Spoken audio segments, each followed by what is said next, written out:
There are names that history decides to keep and names it decides to let go. Marie Laveaù is a name that lives in two places, famous in old stories and not in school books. But the woman who bore that name on the cotton farms of Mississippi was not the voodoo queen of New Orleans stories. She was something much more a threat to the current system. A woman who understood that knowledge, if carefully gathered and used smartly, could break down the very base of power. What you are about to hear is not the clean version taught in schools, nor the magic story told to visitors on Bourbon Street. This is the story they wouldn't print in history books because it showed an uneasy truth, that enslaved people were not quiet victims waiting to be saved, but builders of their own freedom using tools much more subtle than open revolt. And Marie Laveaù, a Mississippi slave whose real story was purposely hidden, used those tools with a skill that would change many lives forever. The Natchez area of Mississippi in 1839 was a place where wealth was measured in human beings and land. The Mississippi River cut through the land like a main path for trade, carrying cotton down to New Orleans, and wealth up to the plantation owners who controlled thousands of acres of good soil. The Beaumont plantation spread across 3,000 acres of that rich earth, and in its center stood a white house with pillars that showed everything the South wanted to believe about itself. It looked nice, proper, built on what they called custom, but what was actually the careful misuse of 247 people who had no choice but to make that wealth possible. The plantation ran like a small private area, with its own inner economy, its own order of power, and its own ways of reward and punishment. At the top sat the Beaumont family, Charles Beaumont, the father who had received the land from his own father, his wife Eleanor, who ran the household with a strong hand covered by soft gloves, their oldest son, Thomas, who was studying law in Vicksburg with hopes of a political career, and their younger children, 2 daughters being prepared for good marriages, and a son still in his teens who would get the plantation later. Below the family came the overseers and managers, men like Cyrus Holt, whose job was to get the most work out of the enslaved people, while keeping enough peace to stop a revolt. Holt was a man in his 40s, thin and tough, with eyes that saw everything, and a name for meanness softened only by money sense. He knew that damaged property was worth less, so his punishments were carefully planned to cause pain without lowering the ability to work. Below the overseers came the enslaved people themselves, divided into groups that showed the plantation's needs. House slaves worked in the main residence. Field hands worked the cotton from planting to picking. Skilled workers like metal workers and woodworkers, and those with special jobs like midwives and healers. Into this carefully organized world came Marie Laveaù on a Tuesday in March 1839, bought at a sale in Natchez for $850. The sale had happened at the Forks of the Road, the second biggest slave market in the South, where people were shown on platforms and checked like farm animals. Marie had stood on that platform with her eyes looking down, her body suggesting she would obey, while possible buyers checked her teeth, her hands, her body shape. The sales paper described her as healthy, able to read and write, skilled in running a house and growing herbs, about 23 years old, with no known problems or bad habits. That she could read should have raised questions. Teaching slaves to read was against the law in Mississippi, and the slave could be whipped, and anyone who taught them could be fined. But Beaumont's buyer, a man named Dalton, who handled such deals, saw only a chance. A slave who could read and write and keep track of medicine supplies and read bills for herb orders would be more useful than one who could not. What the sales paper did not say was where Marie had learned to read, or why her previous owner, a Louisiana planter named Rousseau, had been so ready to sell her despite her clear value. There were no references given, no full past record, no reason why a useful, skilled slave would be sold at all. Dalton had asked, of course, but Rousseau's agent had been unclear. Something about the owner reducing his farm size, needing money, the usual reasons that might or might not be true. The truth, which Dalton did not know and which Marie would never say, was that Rousseau had sold her because he had become scared of her. Not because she had done anything openly rebellious, not because she had been violent or refused orders, but because he had started to see that things happened when she was around. Charges against slaves would strangely fall apart. Punishments would be avoided because of things that seemed like luck, but happened too often to be just chance. Information that should have been private would somehow become known to people who could use it to help themselves. Rousseau could not prove Marie was behind any of it, but he had developed a deep, fearful feeling about her anyway, so he had sold her, taking a smaller price just to have her off his land, and he had been purposely unclear about her past to make sure the sale went through. Marie came to Beaumont Plantation in the back of a cart, her few things wrapped in a cloth bundle. She was given a cabin in the row behind the main house, a group of rough wood buildings that held the house slaves. Each cabin held 4 to 6 people with little private space and less comfort. Marie's cabin was a little better than the field quarters. It had a wooden floor instead of packed dirt and a small window that actually had a cover, but it was still far from what anyone could call comfortable. She shared the cabin with 3 other women.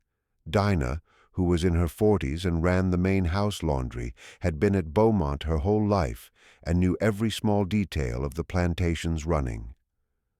Rachel, younger and quieter, worked in the kitchen and had a small child who stayed in the nursery cabin during work hours, and Lily, who was about Marie's age and worked as a sewer, making and fixing clothes for both the enslaved people and sometimes the Beaumont family. That first night, Marie said little. She placed her few belongings on the narrow shelf above her sleeping spot with careful order. A small wooden box that held needles and thread, a cloth bundle of dried plants that had a light medicinal smell, and a leather book so old the cover felt soft like fabric. The book was her most dangerous thing, and she kept it wrapped in oiled cloth and hidden at the bottom of her items. "You can read?" Dinah asked, watching Marie handle the book. The question was careful, almost whispered, because reading was dangerous knowledge.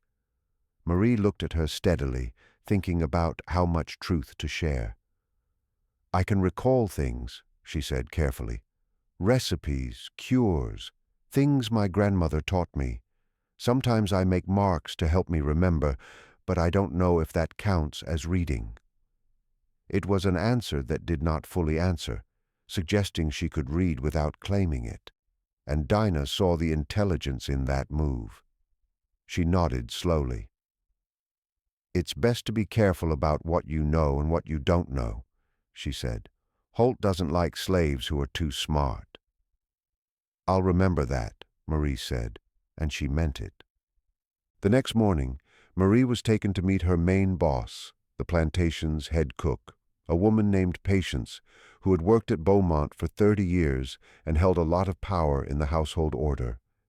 Patience was a big woman in her 50s, with hands scarred from many years of kitchen work and eyes that checked Marie with the same thoroughness that Dalton had used at the sale, though for different reasons. "You know plants?" Patience asked, getting straight to the point. "Yes, ma'am. My grandmother was a healer in Louisiana," Marie replied. "She taught me which plants help with fever, which ones ease pain, which ones can be made into soft pastes for injuries. Can you grow them or just use what's already here?" "I can grow them," Marie said. "I know which plants need sun, which need shade, which ones grow well together and which ones don't." Patience nodded, satisfied. "The herb garden behind the kitchen house has been ignored since old Martha died last year. Nobody else knows enough about plants to keep it right. That'll be your main work. Tend the garden. Prepare cures when people are sick. Keep records of what you use so we can keep track of supplies.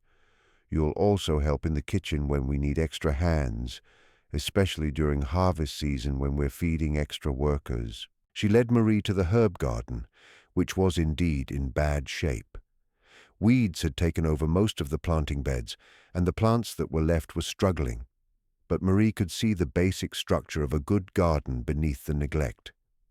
The design was smart, with taller plants placed to give afternoon shade for those that needed it, and a water barrel set up to catch rain from the kitchen house roof.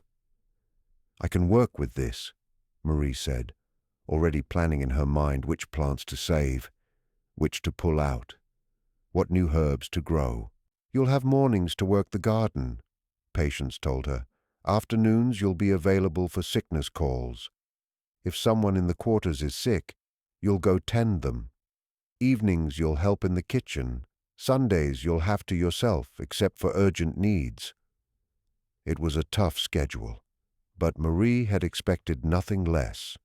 What mattered was that the work gave her a good reason to move around the plantation, to talk with people from different parts of the work, to watch and listen and gather details. Over the next few weeks, Marie settled into her job. She worked the herb garden with a planned efficiency, pulling weeds, fixing the soil, moving struggling plants to better places. She started to grow new herbs from seeds and cuttings she had brought with her. Feverfew for head pains, comfrey for injuries, chamomile for stomach problems, valerian for sleep issues, willow bark for pain and fever. But more importantly, she began to watch the plantation's work with the same careful attention she gave to her garden. She noticed patterns in how choices were made, how information moved through the command structure, where power was strong and where it was weak.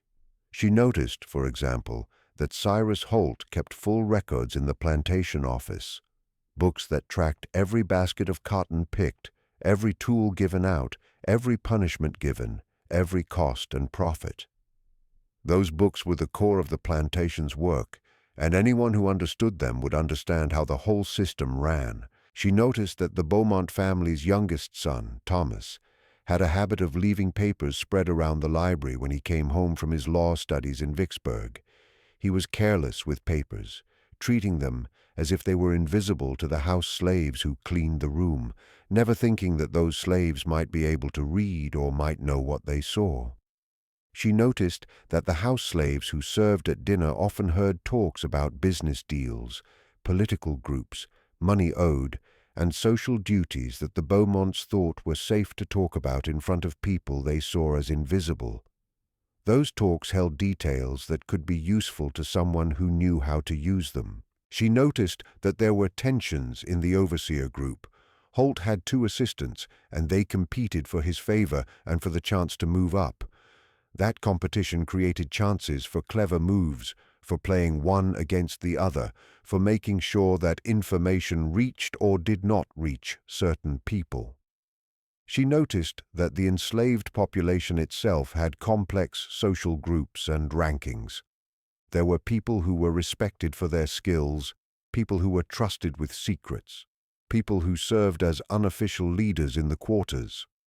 Understanding those networks would be key to achieving anything, and she noticed that information, carefully collected and wisely shared, could change the balance of power in ways that force never could. Marie began to build ties with important people in the plantation's social structure. She did this carefully, never pushing, never seeming too interested, just being helpful and watchful and slowly earning trust. With Dinah, who ran the laundry and had access to the main house, Marie shared cures for the joint pain that troubled Dinah's hands. In return, Dinah shared things she saw about the Beaumont family's routines, their moods, their worries.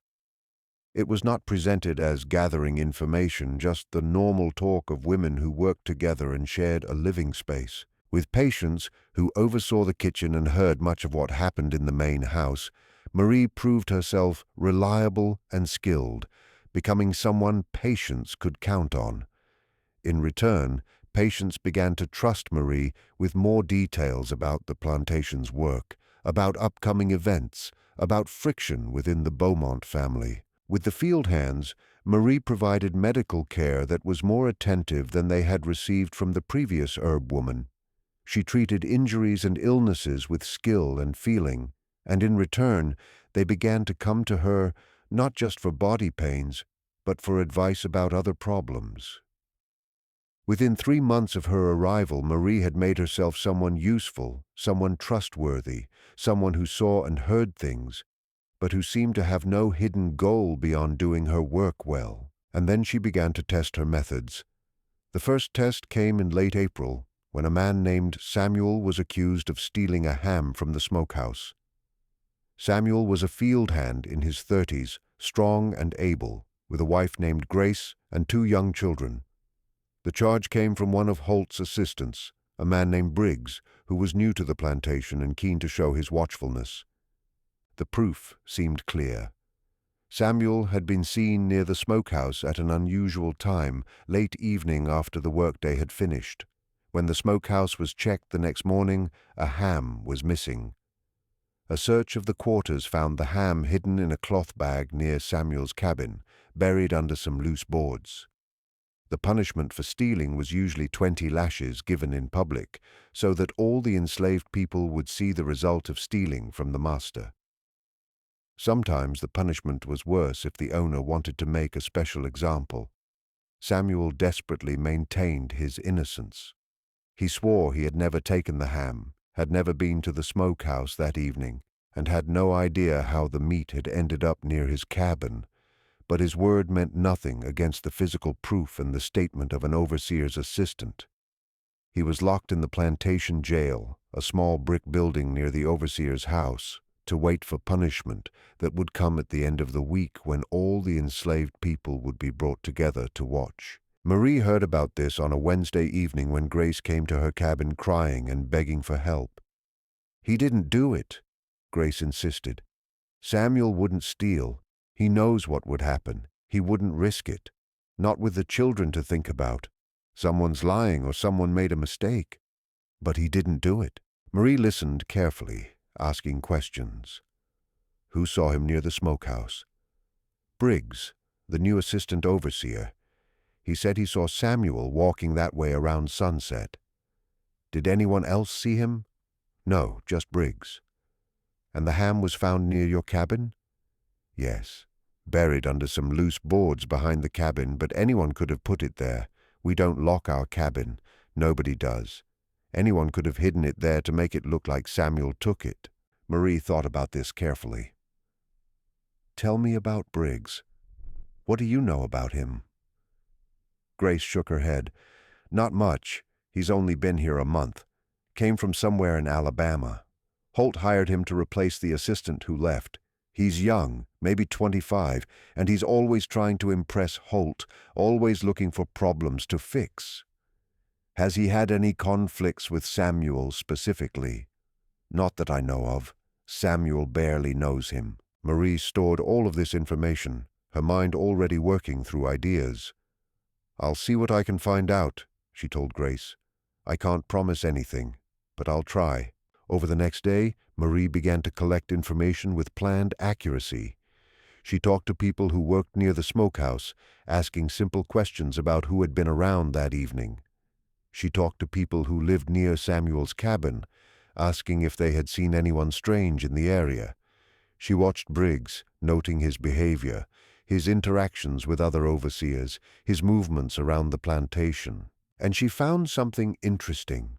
Briggs had a visitor the week before, a younger man, maybe 20 or 21, who had arrived on horseback and stayed at the overseer's quarters for 2 nights. Several people had seen him, though nobody knew who he was. He had left early one morning before most people were awake, heading toward the road that led to Natchez.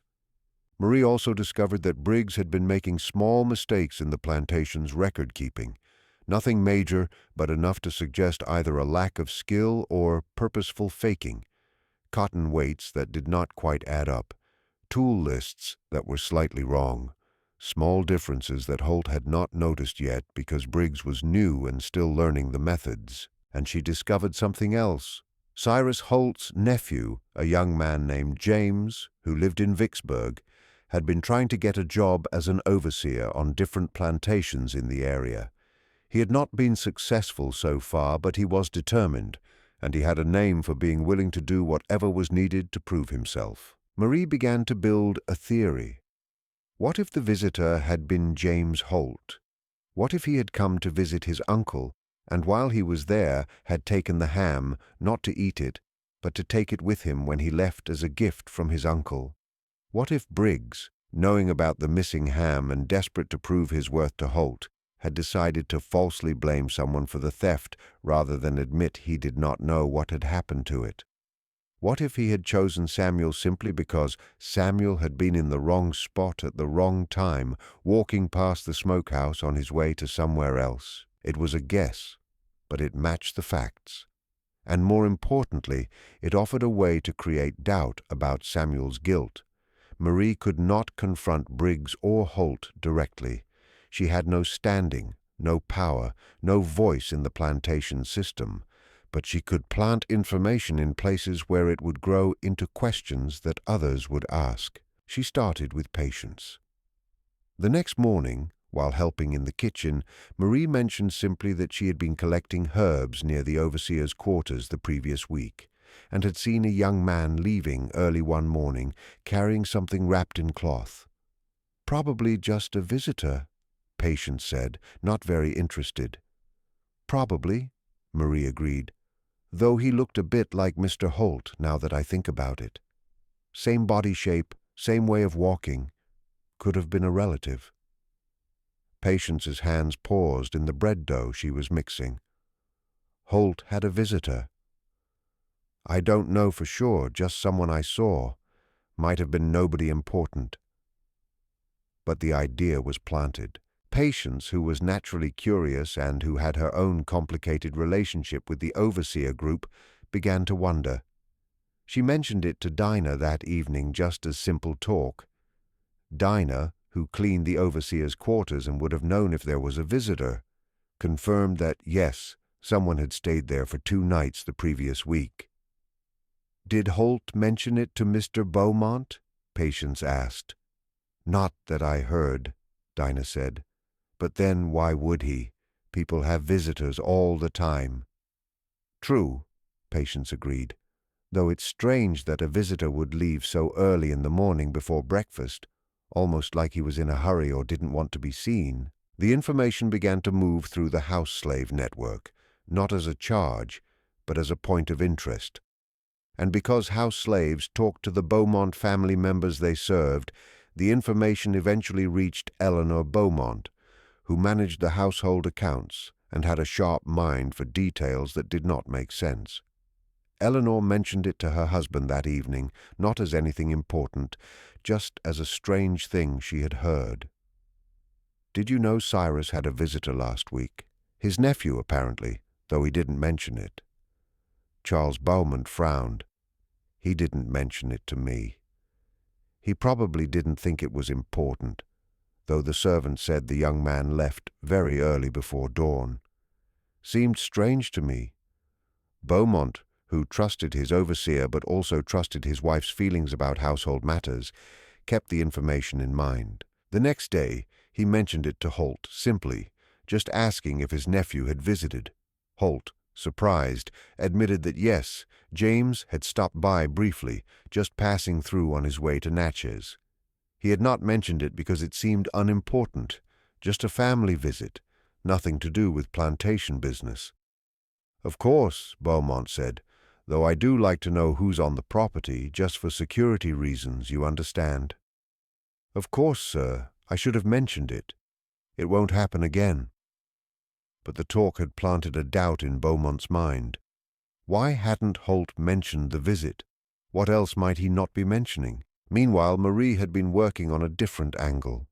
She had noticed those small differences in Briggs's record-keeping, and she had mentioned them very carefully to the plantation's bookkeeper, an old white man named Porter, who came twice a week to check the accounts. She had done this while treating Porter for his joint pain, giving him a soft paste that actually helped with the pain.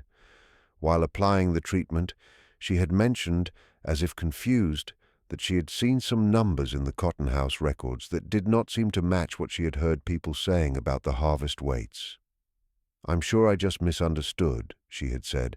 "I don't know much about numbers, but I thought I heard someone say they'd picked 42 baskets, and the record said 40. Probably I just heard wrong." Porter, who was very careful about accounts, had made a note to check the cotton house records more closely. When he did, he found several small differences, nothing big, but enough to suggest that someone was either careless or purposely faking records.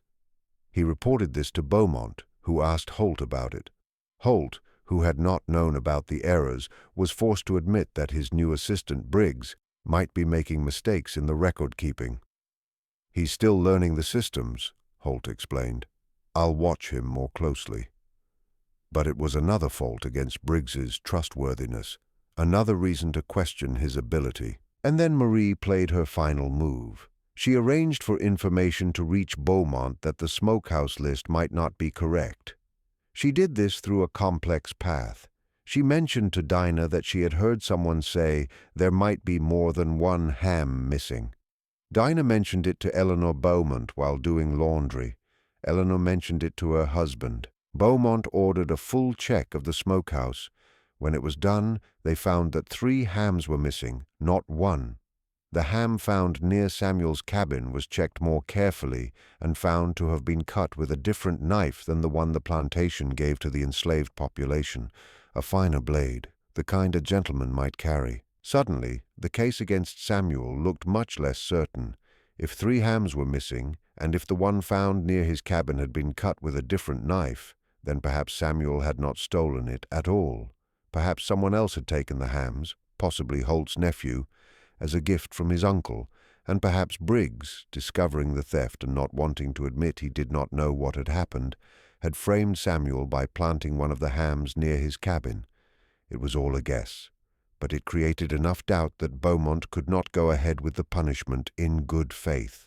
He ordered Samuel released with the explanation that the proof was not strong enough to prove guilt without doubt. Samuel returned to his family, shaken but safe.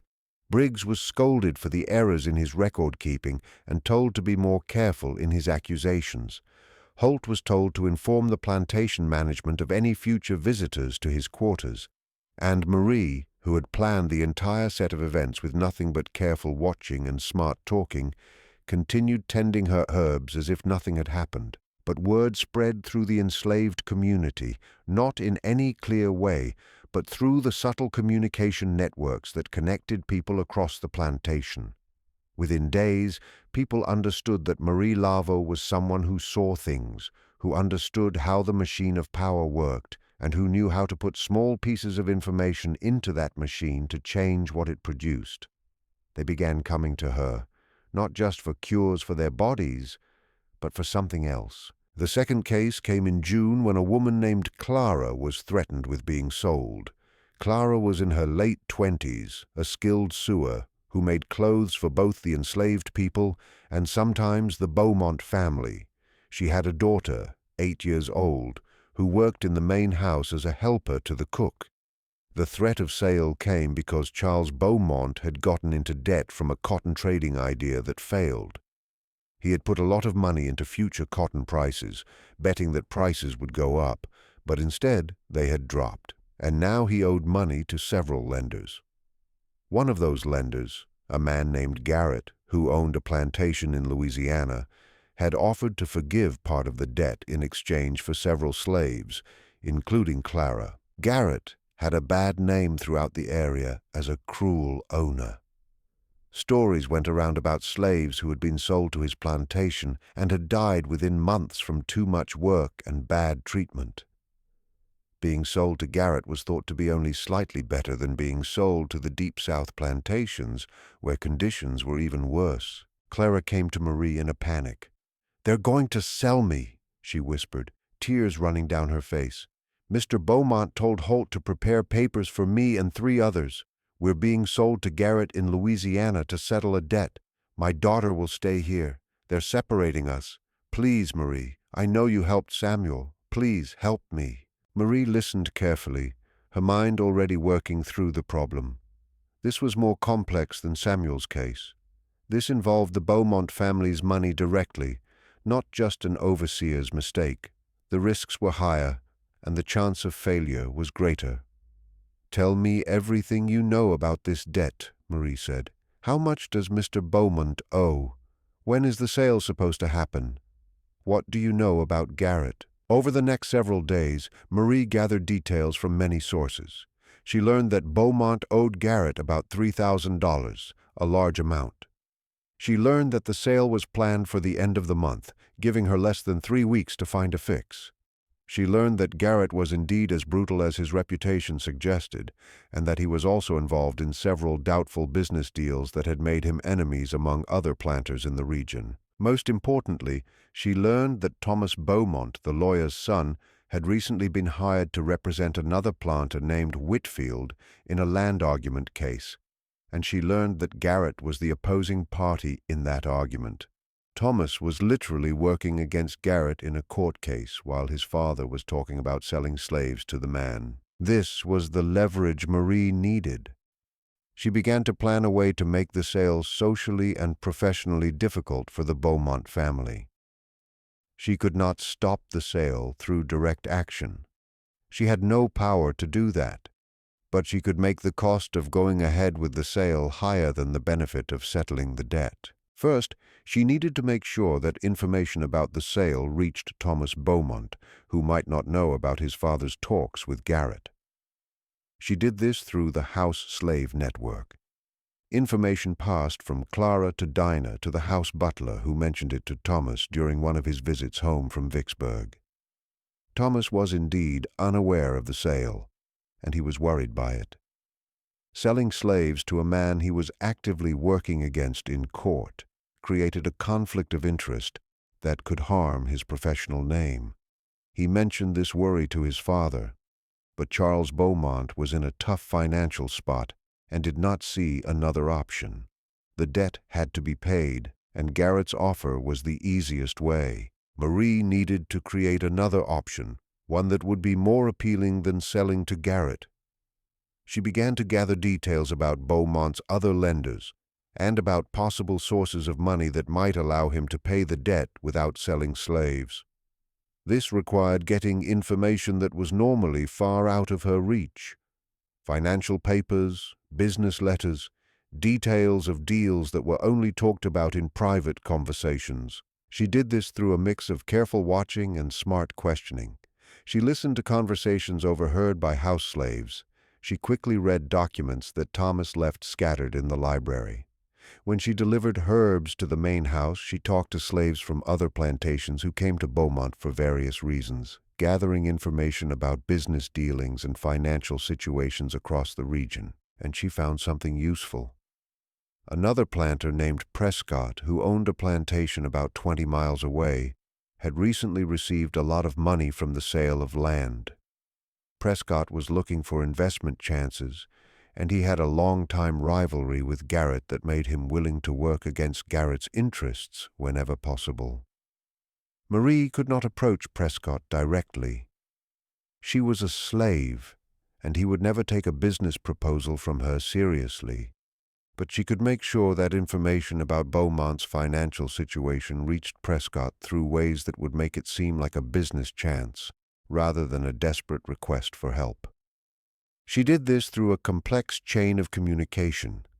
She mentioned to a slave named Peter, who worked for a merchant family in Natchez, that she had heard the Beaumont family was looking for a different way to pay off some business debts. Peter mentioned this to his owners, who mentioned it in simple conversation to other merchants. The information eventually reached Prescott through his own business network.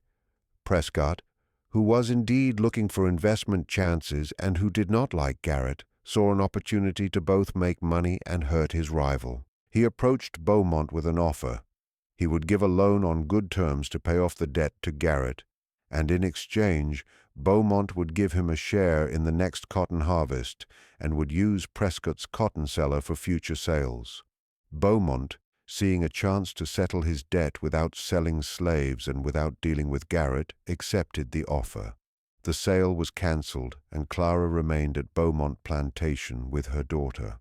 Clara never knew the full extent of what Marie had done to save her. She knew only that the sale had been cancelled, that she and her daughter would not be separated, and that somehow, unbelievably, things had worked out. But others in the enslaved community began to understand that Marie LAVEAU was working at a level of skill that went far beyond simple luck or chance. By the time the cotton was picked in the autumn of 1840, Marie had made herself a person of quiet power in the quarters. People came to her not just for medicine but for advice about problems that seemed impossible to solve. A man whose wife had been threatened with sale to another plantation. A woman whose son had been wrongly accused of breaking a valuable tool. A couple who wanted to marry but knew the overseer would separate them out of anger because the man had once questioned his authority. Marie listened to all of them. She asked questions that seemed unrelated. Who had been present when the accusation was made? What other events had happened that day? What talks they had overheard? What patterns they had seen in the overseer's behavior or the Beaumont family's choices? And then, with endless patience, she would begin to work. She never did anything directly. She never faced anyone with power, never made accusations, never put herself at risk. Instead, she would plant information the way she planted seeds in her garden, carefully, in the right soil, at the right moment, and then she would wait for it to grow. Each action followed a similar pattern. First, gather information from many sources to understand the whole problem. Second, find points of influence, places where small amounts of information could create big changes in the outcome. Third, plant that information through trusted people who would pass it along without knowing its final purpose. Fourth, wait for the information to move through the system and create the desired change. Fifth, remain unseen throughout the whole process so that no one could trace the outcome back to her involvement. When a man named Joseph was accused of being lazy, Marie discovered that the overseer, Briggs, had been faking cotton-picking records to make himself look better. She leaked this information to the plantation bookkeeper during a visit to treat his joint pain, framing it as innocent confusion about numbers she had seen. The bookkeeper checked, found the errors, and reported them to Beaumont. Briggs was fired, and Joseph's supposed laziness was forgotten in the bigger issue of the faked records. When a woman named Ruth was being troubled by one of the Beaumont family's visiting relatives, Marie found information about the man's debts and gambling habits. She made sure that this information reached the man's wife through a complex chain of rumor that made it seem like general knowledge rather than a planned revelation. The wife faced her husband, who left the plantation in shame, and Ruth was safe. When a couple named Daniel and Esther wanted to marry, but knew the overseer would separate them, Marie discovered that the overseer had been secretly taking supplies from the plantation stores and selling them in Natchez for his own profit. She made sure that proof of this theft reached Beaumont through the bookkeeper. The overseer was fired, and the new overseer who replaced him had no problem with Daniel and Esther's marriage. Each action was small, almost hidden, but together they began to create something larger, a feeling among the enslaved people that they were not totally helpless, that there were ways to fight back that did not need force or running away. That information and smart thinking could be weapons as strong as any physical power. Marie became a legend in the quarters, though not in any obvious way. People did not talk about her openly, did not say specific outcomes were because of her, but they understood that she was someone who could help, someone who saw patterns and knew how to change them. Cyrus Holt, the head overseer, also noticed that things kept happening. He had worked on plantations for 20 years, and he understood the patterns of slave resistance, open revolt, running away, slowdowns, the silent breaking of tools, the faked sickness. But Marie LAVEAU did not fit any of those patterns. She did not hold secret meetings. She did not whisper plans. She did not move around at strange times or show any interest in weapons or escape. She simply tended her garden, prepared her cures, and went about her work with quiet effectiveness. Yet things kept happening around her. Charges fell apart. Punishments were avoided. His own authority was weakened in ways he could not quite trace back to any single person.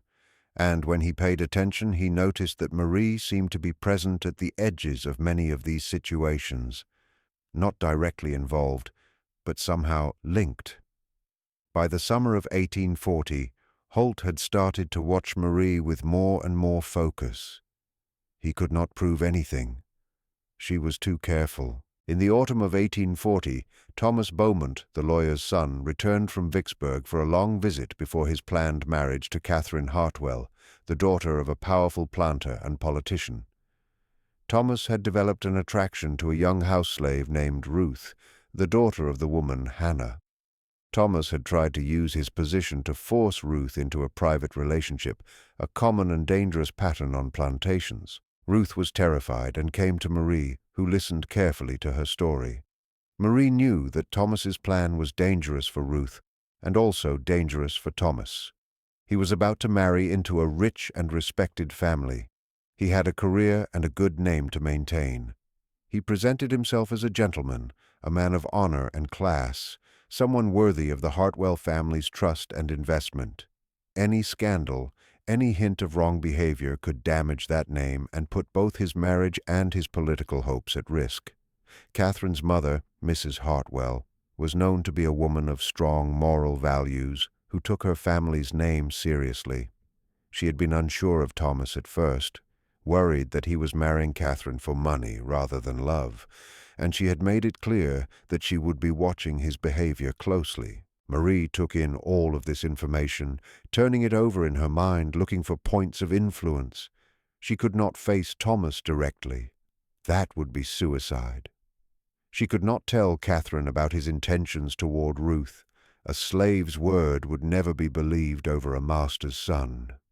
Instead, she chose a path that would make Thomas stop his actions himself, because the danger to his public life would be too great. First, Marie made sure that information about Thomas's current debts reached Mrs. Hartwell.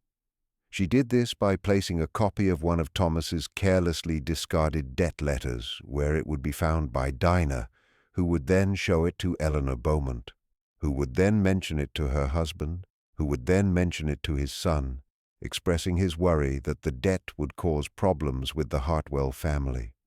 The worry was passed to Thomas, who was scared that his mother-in-law would find out and stop the marriage, which would ruin everything he had worked for. At the same time, Marie arranged for Thomas to become aware that his interest in Ruth had been noticed. She did this through a carefully set-up conversation that Thomas overheard while passing through the kitchen. Hannah was talking to Patience, saying she was worried about Ruth's safety, mentioning that she had noticed one of the Beaumont family members paying too much attention to her daughter.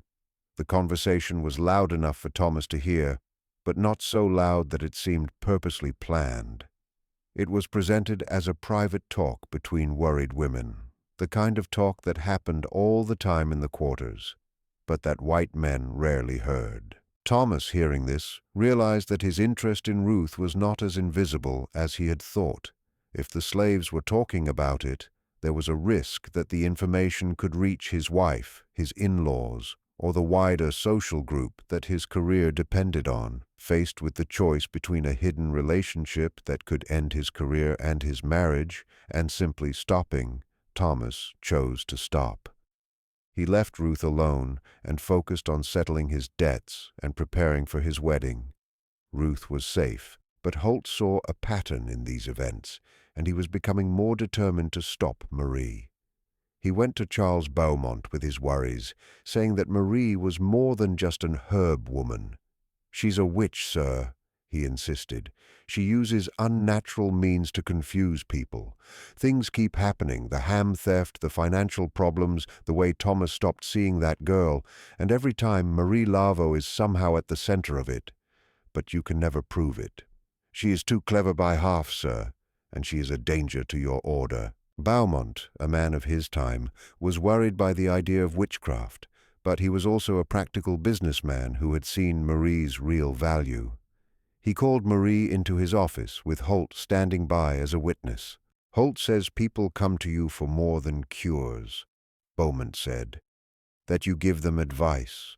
That things change after they talk with you. That you seem to know things you should not know. That you influence events you should not be able to influence. People talk to me, sir, Marie admitted. They talk about their problems the way people do when they're sick or hurting. When your body is in pain, your mind is troubled too. And sometimes people need to talk about their worries as much as they need medicine. I listen because listening is part of healing. My grandmother taught me that too. And do you give them advice? Beaumont asked. Sometimes, sir, if they ask. But only simple advice, the kind anyone might give.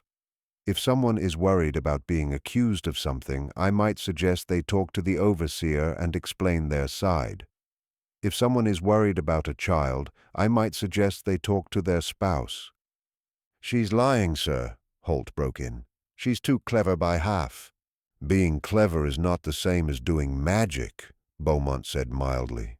Smart thinking is not unnatural, but she's a slave, Holt protested. Slaves aren't supposed to be that smart. Beaumont looked at him with a face that showed he found this idea unconvincing. I've known many smart slaves, Mr. Holt. Intelligence is not limited to any particular race or condition. Marie is clearly intelligent, and she's clearly skilled at her work, but that doesn't mean she's doing magic. He turned back to Marie. Do you read and write? It was a dangerous question. Reading was against the law for slaves in Mississippi. Admitting to it could lead to punishment, but denying it when Beaumont might already have proof would be equally dangerous. I can read some, sir, Marie admitted carefully. My previous owner in Louisiana allowed it so I could read bills for herb orders and keep records of cures. I know it's not allowed here, and I haven't taught anyone else. I only use it for my work, to keep track of which plants I have and which cures I've made. To write, I can make marks to help me remember things, sir. I don't know if that counts as proper writing. Beaumont nodded slowly. He opened a drawer in his desk and pulled out Marie's leather book, the one she kept hidden in her cabin. Marie's heart dropped. Someone had searched her things and found it. This is yours? Yes, sir. It contains notes on plants and cures, things my grandmother wrote and things I've added. Beaumont opened the book. It was filled with script that was hard to read, written in a mix of French, English, and a personal code that only Marie could truly understand. The book was a mix of farming notes, herbal remedies, and most dangerously, a list of details about the plantation and its people. A line might say, willow bark for fever, also TB in library, debt letter. Another might say, chamomile for bad stomach, also H has a visitor, left early. To Beaumont, it would look like nothing more than an herb woman's notes, but to someone who understood what they were looking at, it would reveal the complex system of information Marie had built. Beaumont read several pages, his face thoughtful. Marie could not tell if he understood what he was seeing or if he saw only plant notes. Finally, he closed the book and set it on his desk. I find no proof of magic here, he said. These are notes about plants and cures, exactly as Marie described. She is able to read and write, and she is intelligent, qualities that make her useful in her job as an herb woman. As long as she continues to perform her duties and causes no direct trouble, I see no reason to punish her. He turned to Holt. You are instructed to leave her to her work, Mr. Holt. If she causes any provable, direct trouble, you will inform me. Holt was furious but had to obey. Marie was sent back to her duties. She had won, but the warning was clear. She needed to be even more careful. Over the next 4 years, from 1840 to 1844, Marie's work continued, becoming even more hidden and more effective. She continued to use her network of information to change the power balance on the plantation. She helped a man and his wife to stay together by finding a buyer who would purchase them both instead of selling them separately to different plantations. She arranged for a woman to buy her own freedom by connecting her with a free black woman in Natchez who knew the legal process needed. The woman who wanted to buy her freedom was named Esther. She had saved $200 over many years from selling vegetables she grew in her small garden plot. She did not know the complex legal process needed, or if it was even possible. Marie arranged for Esther to meet with the free black woman whose name was Gila during a trip to Natchez to sell vegetables. Gila explained the legal process, connected Esther with a lawyer who could draw up the necessary papers, and helped her prepare a proposal to present to Beaumont. The proposal was carefully made to appeal to Beaumont's financial interests. Esther offered not just the $200 she had saved, but also a promise to continue providing vegetables to the plantation at lower prices for the next 5 years. The total value of the offer was about $400, which was fair for a woman of Esther's age and skills. Beaumont, who was in a better financial situation by 1844 and who valued Esther's years of reliable service, accepted the offer. Esther became a free woman and continued to live and work near the plantation. In 1844, a final message was sent from Marie LAVEAU. She had made a decision. She was not running away, but she was leaving the plantation, moving into the nearby Natchez district to continue her work from the shadows. She sent a final message through the network she had built. The message was carried by Dinah, who had been one of Marie's most trusted students. It reached Thomas Beaumont in Vicksburg, where he was now a successful lawyer with growing political hopes. The message contained information about a case Thomas was working on, a complex property argument that had been stopped for months. One of Thomas's clients was trying to prove ownership of a piece of land that had been sold many times with unclear papers. The case depended on finding documentation that proved the chain of ownership, but that documentation had been missing. Marie's network had discovered where that documentation was hidden. It was in the possession of the opposing party's lawyer, who had purposely hidden it to stop Thomas's client from proving their case. The message told Thomas exactly where to find the documents, hidden in a false back panel of a specific law book in the opposing lawyer's private study. Thomas used the information. He found the documents, won the case, and his fame and political power grew even stronger. He never knew where the information came from, only that it had been sent from his family's plantation. He would think of Marie LAVEAU, the smart herb woman who knew too much, and he would quietly ask his father about her. But by then, Marie LAVEAU was gone. She had slipped away from the plantation as quietly as she had arrived, leaving no trace behind except a garden full of carefully grown herbs and a community of enslaved people who now knew that knowledge was power. The story they chose to teach in schools, the story sold to tourists in New Orleans, is about a magical woman who used spells and charms. That story hides the truth. The real Marie LAVEAU was a master of information, a woman who proved that the most effective way to fight against a system is often to learn how that system works and use its own rules against it. That story, the true story, is more dangerous than any tale of magic, because it shows who truly holds power and who gets to shape the course of history. The woman who tended herbs in a Mississippi plantation garden and changed the lives of hundreds through nothing but watching and smart talking. That woman was more revolutionary than any army and more dangerous to the system than any weapon, and that's exactly why they refused to teach her story in schools. The real Marie LAVEAU, the one history chose to forget, proved that the most powerful form of resistance is often the one that leaves no trace, the one that works inside the system to break it down from the inside, the one that uses the master's tools not to tear down the master's house in a dramatic action, but to quietly unlock the doors and windows until the whole structure becomes impossible to hold. Her story is a reminder that history is written by those who control the story, and that the most dangerous stories are often the ones that are purposely removed. Because if people understood that smart thinking and information could be weapons, that patience and strategy could achieve what violence could not, that systems of cruelty could be undermined from within by those who were supposedly powerless.